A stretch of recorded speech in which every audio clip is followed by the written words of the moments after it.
అయితే మనకు 4 యుగాలు ఉన్నాయండి. కృత, త్రేత, ద్వాపర యుగాలు ఉన్నాయి.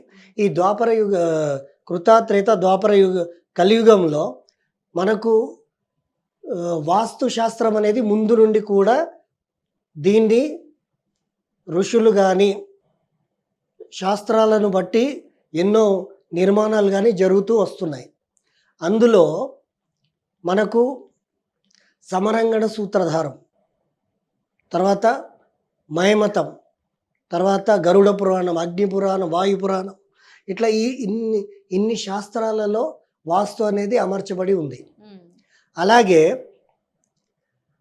మనకు త్రేత అంటే రామాయణం జరిగింది. రామాయణంలో కూడా లంక నిర్మాణం అనేది కూడా వాస్తుయుక్తంగా జరిగిందనేది ఉంది. అలాగే ద్వాపర యుగం గురించి ఒక విషయం చెప్తాను.